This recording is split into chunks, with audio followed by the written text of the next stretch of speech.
প্রিয় দর্শক, দুটোই আজকেই ঘটেছে। একটা ঘটনা হলো যে বিএনপির যে ভারপ্রাপ্ত মহাসচিব মিস্টার রুহুল কবির রিজভী তিনি আজকে বলেছেন, একটা অনুষ্ঠানে বলেছেন যে বিএনপি এখন আগের চেয়েও জনপ্রিয় ও শক্তিশালী রাজনৈতিক দলে পরিণত হয়েছে। এটা একটা স্টেটমেন্ট, এবং এটা কেন হয়েছে, কিভাবে হয়েছে, তারও নিয়ে একটা ব্যাখ্যা দিয়েছেন। আরেকটা ঘটনা হলো, আজকে দেখলাম যে তথ্য অধিদপ্তরে, সরকারি তথ্য মন্ত্রণালয়ের, সেখানে একটা বইয়ের বড়ক উন্মোচন করা হয়েছে। বইটার নাম হলো I have a plan, Tarique Rahman.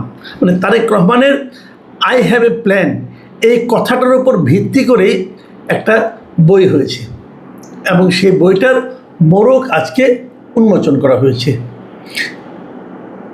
এবং সেই মোড়ক উন্মোচন অনুষ্ঠান, বইটা উন্মোচন করেছেন, বইটা নিয়ে দেখলাম সামনে দাঁড়িয়ে আছেন নতুন সদ্য নিয়োগপ্রাপ্ত তথ্যমন্ত্রী আন্দালিব রহমান পার্থ, তথ্য বিষয়ক উপদেষ্টা যিনি আছেন ডক্টর জাহিদুর রহমান, তথ্য মন্ত্রণালয়ের যিনি প্রতিমন্ত্রী আছেন তিনি, এবং তথ্য অধিদপ্তরে যিনি আপনার যে আছেন দায়িত্ব প্রধান তথ্য কর্মকর্তা যিনি আছেন আবদুল আহমেদ, তারা ছিলেন। আর একজন ভদ্রমহিলাকে দেখলাম, ওনাকে আমি চিনতে পারলাম না। এটা নিয়ে মোটামুটি বেশ কয়েকটা ভিডিও দেখলাম, ভিডিও নিউজ দেখলাম। আমি এই দুটো বিষয় নিয়ে একটু কথা বলতে চাই এই কারণে যে প্রথম যে কথাটা, যে বিএনপি এখন আগের চেয়েও জনপ্রিয় এবং শক্তিশালী দল হয়েছে, এই কথাটার একটা পার্ট ঠিক আছে, হয়তোবা তাও শিওর না আমি, সেটা হলো শক্তিশালী রাজনৈতিক দলে পরিণত হয়েছে, এইটুক ঠিক আছে। কারণ এখন বিএনপির সঙ্গে সরকার যুক্ত হয়েছে, এখন বিএনপির সঙ্গে আইন শৃঙ্খলা রক্ষাকারী বাহিনী মানে পুলিশ যুক্ত হয়েছে, বিভিন্ন বাহিনী বিএনপির সঙ্গে আছে, অতএব তো বিএনপি শক্তিশালী হবে, এটা স্বাভাবিক। বিএনপির বিরুদ্ধে কিছু কেউ বললে পরে তাকে মেরে দেবে। ওই দেখলাম এক বিএনপির এক সাবেক নেতা নাকি এক জায়গায় বলেছেন যে তোমরা লিখতে থাকো, আমরা তোমাকে পিটাবো, তোমরা লিখতে থাকো, আমরা পেটেতে থাকবো। মানে দম্ভ, এগুলো কিন্তু হচ্ছে, এখন কোনো ব্যাপার না এগুলো। কাজে বিএনপি শক্তিশালী হয়েছে, সেই শক্তিটা কী ধরনের শক্তি সেটা নিয়ে আলাদা ব্যাখ্যা, ওই ব্যাখ্যায় আমি যাচ্ছি না, কারণ ওই ব্যাখ্যা গেলে রাত পোহায় যাবে। কাজে ওটা থাক, তবে তারা শক্তিশালী হয়েছেন এতে কোনো সন্দেহ নেই। কিন্তু জনপ্রিয় কি হয়েছেন, এটা হলো বেসিক কথা। দেখেন, জনপ্রিয় হতে হলে কি লাগে? বাগাড়ম্বর দিয়ে জনপ্রিয় হওয়া যায় না, কথার ফুলঝুরি ছিটিয়ে জনপ্রিয় হওয়া যায় না। জনপ্রিয় হতে বলে জনপ্রিয়তে দুটো শব্দ, একটা জন আর একটা প্রিয়। মানে জনতা একটা অংশ, আর জনতার কাছে প্রিয় আরেকটা অংশ।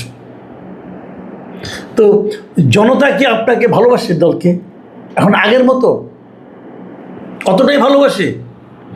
জনতা যে প্রত্যাশা নিয়ে আপনার দলকে ভোট দিয়ে সরকারে পাঠিয়েছিল, বিএনপিকে সরকারে পাঠিয়েছিল, আমি জনাব রিজভীকে উল্লেখ করে বলছি যে আপনাকে যে মানে ভোট দিয়ে তারা যে প্রত্যাশা তাদের ছিল, সে প্রত্যাশার কতটুকু মেটাতে পেরেছেন আপনারা বলুন?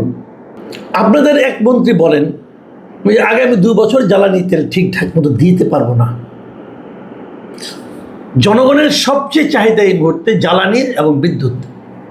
তো সেই চাহিদার ব্যাপারে আপনাদের একজন মন্ত্রী বলতেছেন যে আগামী 2 বছর ঠিক মতো আমরা জ্বালানি দিতে পারবো না বলেছেন। আর বিদ্যুৎ মন্ত্রী বলেছেন যে আমাদের এখন চেয়ে অপেক্ষা করা ছাড়া কিছু উপায় নেই। আরেক মন্ত্রী বলেছেন আমাদের হাতে জাদু নাই যে জাদু দেখাবো। আপনাদের কি মনে হয় এই 3টা বাক্য আপনাদের মন্ত্রীদের কাছ থেকে শোনার জন্য তারা আপনাকে ভোট দিয়েছিল? তারা কি এমন লোককে ভোট দিয়েছিল যে বলবে যে আগামীতে প্রত্যেকটা জিনিসের দাম বাড়বে? যখন একজন মন্ত্রী, তাও কে, খোদ অর্থমন্ত্রী, উনি বলতেছেন, আমি শুনলাম কালকে একটা ভিডিওতে, উনি বলছেন যে প্রত্যেকটা জিনিসের এখন দাম বাড়বে, কারণ যেহেতু জ্বালানি তেলের দাম বাড়বে, সব কিছুর দাম বাড়বে। আপনি ভাবেন, আমাদের অসাধু ব্যবসায়ীরা, সিন্ডিকেট ব্যবসায়ীরা দাম বাড়ানোর জন্য, জিনিসপত্রের দাম বাড়ানোর জন্য, কৃত্রিম সংকট তৈরি করার জন্য সব সময় কিন্তু এক পায়ে খারাপ। তারা একটা অজুহাত পেলেই দাম বাড়িয়ে দিতে চায়। সেই সময় যদি খোদ অর্থমন্ত্রী বলেন যে আগামীতে সব কিছুরই দাম বাড়বে, তো তারা একটা সুযোগ পেয়ে যাবে না? এটা কি অর্থমন্ত্রীর কাজ? অর্থমন্ত্রীর কাজ কি ব্যবসায়ীদের দাম বাড়ানোর ক্ষেত্রে তাদের অজুহাত হাতে তুলে দেওয়া? অর্থমন্ত্রীর কি কাজ জনগণের মধ্যে একটা আতঙ্ক তৈরি করা? বলুন। এখন এইটা বলার মাধ্যমে রিজভী আহমেদ দাবি করতেছেন গভর্নমেন্ট আরও জনপ্রিয় হয়ে গেছে। আমি রিজভী আহমেদ সাহেবকে বলবো, আপনি এখন মন্ত্রী হন নাই, যদিও মন্ত্রী পদমর্যাদা ভোগ করছেন, মানে মন্ত্রীর বেতন টেতন পাচ্ছেন আপনি সব কিছু, এই বেতন কিন্তু আমরা দিচ্ছি। এই যত মন্ত্রীর পদমর্যাদার লোক আছে সবাই মন্ত্রীর মতো করে বেতন পান, বেতন ভাতা বাসা সব পান, এবং এই পুরো খরচটা কিন্তু আমরা বহন করি। উনি মন্ত্রীর বেতন পান, পেয়ে পার্টির মহাসচিবের দায়িত্ব পালন করেন। ভারতেও কিন্তু অনেক, ভারতে একটু উদাহরণ দেবে বলে, ভারতে বিজেপি পার্টি আছে, বিজেপির যিনি প্রেসিডেন্ট উনি কিন্তু মন্ত্রীর বেতন ভাতা পান না, উনি পার্টির কাছ থেকে টাকা পান। তো আমি বিএনপিকে অনুরোধ করবো, আপনি দলের এই লোকগুলিকে আপনি মন্ত্রী বেতন দিচ্ছেন কেন, সরকারি টাকা দিচ্ছেন কেন, জনগণের টাকা দিচ্ছেন কেন? তো তাকে পার্টিতে রাখেন, যাই হোক, সেটা অন্য কথা। তো সেখানে বসে আপনি তো আসলে জনগণ থেকে বিচ্ছিন্ন হয়ে গেছেন। জনগণের সঙ্গে মিশেন, একটু জনগণের কাছে যান, একটু রাস্তায় নামেন, রিক্সাওয়ালাকে জিজ্ঞাসা করেন সে কেমন আছে, একজন সিএনজি চালককে জিজ্ঞাসা করেন সে কেমন আছে, সে কি বলে শুনেন, তারপরে বলেন যে আপনি জনপ্রিয় আগের চেয়ে বেশি হয়েছেন কি হননি। আগে কেন বলেন? আগে বলে তো লোকে হাসবে, কারণ লোকে তো অন্য কথা বলে। আমরা তো পাবলিকের কাছে যাই। আপনাদের মধ্যে বিএনপির প্রধান যে সমস্যাগুলো এই মুহূর্তে হচ্ছে 6 মাসের মাথায় এসে, 1 নম্বর, তারা জনগণের মৌলিক যে চাহিদাগুলো, যে আপনার দ্রব্যমূল্য, বিদ্যুৎ, গ্যাস, জ্বালানি, এই সমস্যাগুলো তারা মেটাতে পারছে না। 1 নম্বর, একদম অসহায় তারা এই ক্ষেত্রে।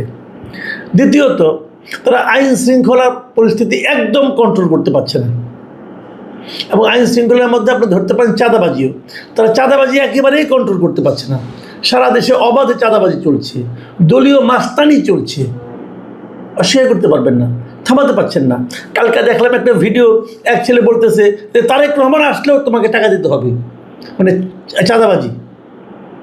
সে এমনই বেপরোয়া চাঁদাবাজ, সে বলছে যদি তারেক রহমানও আসে তাও তাকে চাঁদা দিতে হবে, তারেক রহমান বললেও তাকে চাঁদার হাত থেকে মুক্তি নেই, চাঁদা তাকে দিতেই হবে।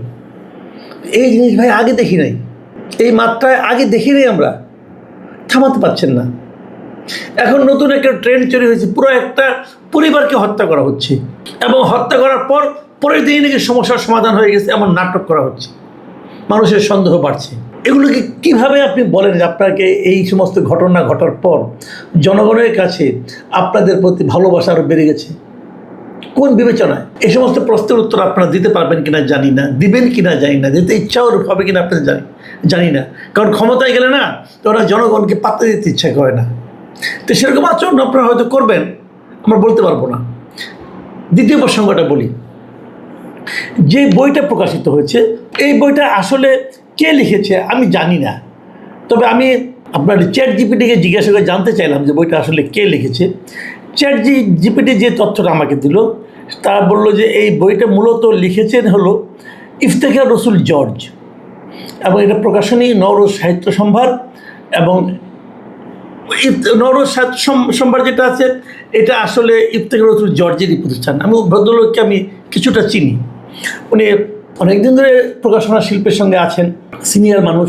তবে ওনার এই নওরোজ সাহিত্য সম্ভার এখন আর অতটা ভালো ব্যবসা বাণিজ্য করছে না যদ্দূর আমি জানি। হয়তো উনি ব্যবসাটাকে বাড়ানোর জন্য এই বইটাকে নিয়ে আসছেন, আই হ্যাভ এ প্ল্যান। তো তারেক রহমান শিরোনাম এই বইটা যিনি করেছেন, এই বইটা যেহেতু তারেক রহমানকে নিয়ে লিখেছেন, অতএব তথ্যমন্ত্রী, তথ্য উপদেষ্টা সবাই মিলে তেল মারার জন্য বইটার মোড়ক উন্মোচন করেছেন। যদি তারেক রহমানের আই হ্যাভ এ প্ল্যান এই শিরোনাম না থাকতো বইটার মধ্যে, অন্য কোনো বই নিয়ে গেলে কি ওনারা মোড়ক উন্মোচন করবেন? ধরা যাক আমি একটা বই লিখব, আমি বই লিখে ওনাদের দুজনকে বললাম, এই দুই ভদ্রলোকের সঙ্গে আমারও যৎকিঞ্চিত পরিচয় আছে, ওদেরকে বললাম, 3 জনের সঙ্গে আছে। আব্দুল আহমেদ আমার 2টা প্রতিষ্ঠানে আমার কলিগ ছিলেন, তো ওনাদের 3 জনকে বললাম, ভাই আমি একটা বই লিখেছি, আপনাদের ওখানে একটা মোড়ক উন্মোচনের ব্যবস্থা করেন না কেন? করবেন ওনারা? করবেন না। এটা করলেন কেন? এই বইটা মোড়ক উন্মোচন করলেন ওইটার নাম দেখে যে তারেক রহমানের কে নিয়ে লিখছে, আই হ্যাভ এ প্ল্যান লিখছে, অতএব এটা করতে হবে। এটার মধ্যে প্ল্যান আসলে কি আছে, বইটা কতটুকু মানোত্তীর্ণ হয়েছে, পড়েছেন কিনা আমার সন্দেহ, আমি শিওর কেউ পড়েন নাই। আমি শিওর তারা কেউ পড়েন নাই, নাম দেখেই তারা কিন্তু এটা করেছেন। কেন করেছেন? এই কারণে করেছেন, তারা ভেবেছেন এটা করলে মনে হয় তারেক রহমান সাহেব খুশি হবে। তারেক রহমান সাহেবকে বলেছেন যে এটা বই লেখেন আপনারা, তাহলে তারেক রহমান সাহেব নিজে লিখতে পারতেন। এখন ওনার কি প্ল্যান আছে এটা নিয়ে? ইফতেখার রসুল জর্জ সাহেব একখান বই লেখলেন, সেই বইয়ের মরক উন্মোচন, এবং সেখানে সরকারের গুরুত্বপূর্ণ ব্যক্তিরা যে মরক উন্মোচন করলেন। এদের সমস্যাটা কি জানেন? সমস্যা হলো দুটো। প্রথমত হলো আপনারা তেল মারার সংস্কৃতিটা চালু করে দিলেন আনুষ্ঠানিকভাবে। এখন দেখবেন এই I have a plan, Tarique Rahman কতটা মহানায়ক, তারেক রহমান কিভাবে এই দেশের মুক্তির সনদ নিয়ে আসছেন, তারেক রহমান ছাড়া এই জাতি অন্ধ, এই ধরনের নানা ধরনের শিরোনাম নিয়ে এখন দেখবেন মানে আপনার বানের জলের মতো বই বিরত থাকবে, যেটা আমরা বিগত সরকারের সময় দেখেছি। সরকারের একটা প্রতিষ্ঠান আছে জাতীয় গ্রন্থ কেন্দ্র, এরা বইটই কিনে, এরা কিনে বিভিন্ন দেশে লাইব্রেরিগুলোতে দেয়। আপনারা খবর নিয়ে দেখেন, শেখ হাসিনার 15 বছরের শাসন আমলে 80% বই তারা কিনেছে যারা, সব হলো হয় বঙ্গবন্ধু অথবা শেখ মুজিব অথবা ওনার স্ত্রী ফজিলাতুন্নেসা অথবা ওনার সন্তান শেখ কামাল, সুলতানা কামাল অথবা শেখ রাসেল। এই কারো না কারো নামে, কারো না কারো জীবনের উপর নির্ভর করে, কারো না কারো স্বপ্নের উপর নির্ভর করে, কারো না কারো দর্শনকে প্রতিফলিত করার জন্য এই বইগুলির নামকরণ করা হয়েছে। এবং এমন অনেক বই আপনারা পাবেন যে বইগুলির মধ্যে বিষয়বস্তু একই, খুবই কাঁচা হাতের আনাড়ি হাতের লেখা। এই বইগুলো তারা ব্যবসার জন্য করেছে। যেহেতু বঙ্গবন্ধুর নাম আছে, কিনতে বাধ্য, না কিনলে আবার কি হয় একে জানে। এখানেও তাই হবে। এই যে বইটা কিনেছে, ওই যে আই হ্যাভ এ প্ল্যান, আপনি নিশ্চিত থাকেন এই বইটা এই বছরে জাতীয় গ্রন্থকেন্দ্র সবচেয়ে বেশি সংখ্যক কিনবে। জর্জ সাহেবের ব্যবসা বুদ্ধি খারাপ না, মানে সবচেয়ে বেশি সংখ্যক এই বইটা বিক্রি হবে এবার। কারণ যদি জাতীয় গ্রন্থকেন্দ্র লোক এই বইটা না কিনে তাহলে তার চাকরি থাকবে না, বলবে তারেক রহমানের বই কিনে নাই। এই হলো বাণিজ্য। এবং তারপরে শুরু হবে বানের জলের মতো এই ধরনের বই লেখার প্রতিযোগিতা। এইগুলো একজন মানুষকে, একজন ভদ্রলোককে স্বৈরাচারী করে তোলে। এই সমস্ত ঘটনা একজন ভদ্রলোককে সারা দেশে বদনামের ভাগিদার করে দেয়। তো আমরা ওই লাইনে যাচ্ছি। সব ভাই যা আগে চলেছে আমি দেখতে পাচ্ছি এখন সব ওই দিকেই যাচ্ছে। আমি নিজেই নিজেকে বলছে আমি খুব জনপ্রিয়, নিজেই নিজেকে বলছে আমি খুব শক্তিশালী, নিজেই নিজেকে বলছে যে আমাকে তোমরা স্তুতি করো। এই জিনিসটা আমরা চাই নাই। এই জিনিস চাই নাই বলেই তো 25 আগস্টে আন্দোলন হয়েছিল এবং একটা সরকারের পতন হয়েছিল। এটা চাই নাই বলেই সেটাকে আবার দেখতে হচ্ছে। এটা হলো আমাদের সবচেয়ে বড় দুর্ভাগ্য। আল্লাহ হাফেজ।